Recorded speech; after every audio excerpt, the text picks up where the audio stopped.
Mis amados, que Dios les bendiga. Hoy vamos a meditar en el capítulo 10 de la segunda carta a los Corintios del apóstol Pablo.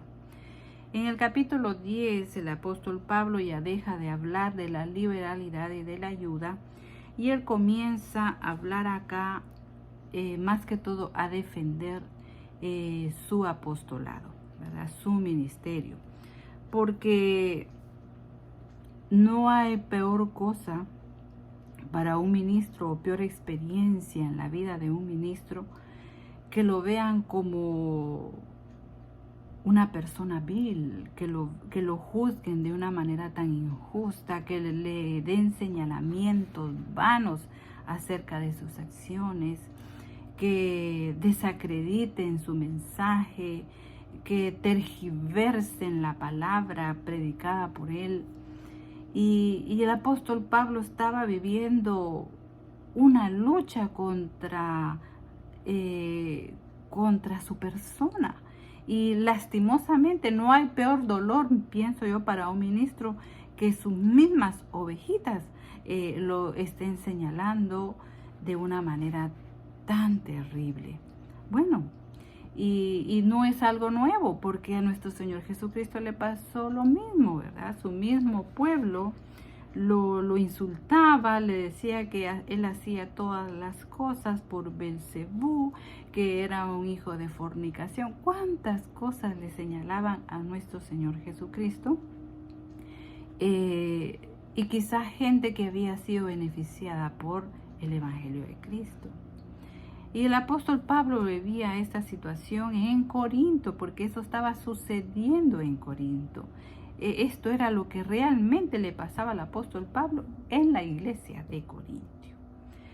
Y ahí en la iglesia habían opositores del Evangelio de Cristo, infiltrados, llamándose hermanos, porque así es.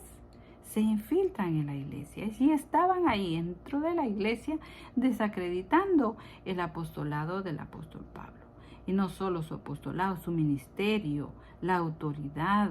Y lo estaban haciendo en la iglesia de Corintio, la misma iglesia que el apóstol Pablo había fundado con tanto sacrificio. Y él escribe de esta manera el verso 1-2. Esta versión que les voy a leer se llama Félix Torres Amat y dice: mas yo, Pablo, aquel mismo Pablo, que como dicen mis enemigos, parezco tan pequeño estando entre vosotros, pero que ausente soy para con ustedes osado. Les suplico encarecidamente por la mansedumbre y la benignidad de Cristo, les ruego, les digo, que hagan de manera que no me vea obligado cuando esté presente a obrar con esa osadía que se me atribuye.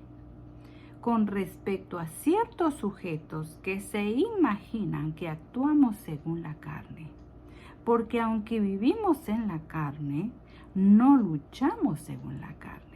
Pablo está aclarando, nuestra lucha realmente no es con la humanidad.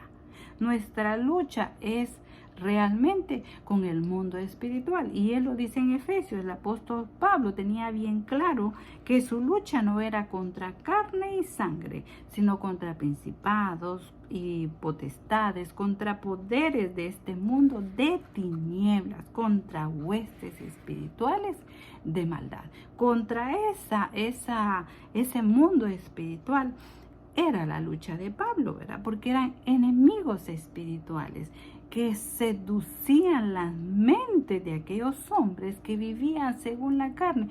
Ese es el peligro, mi amado hermano, cuando uno quiere vivir el evangelio en la carne. Entonces hay una puerta muy amplia, muy accesible para todos esos poderes de la oscuridad.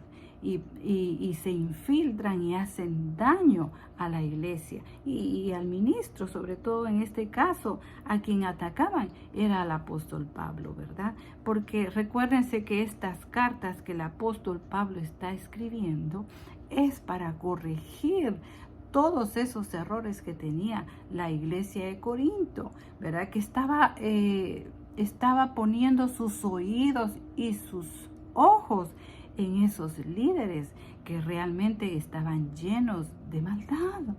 ¿Por qué? Porque vivían en la carne, entonces eran presa fácil para el enemigo.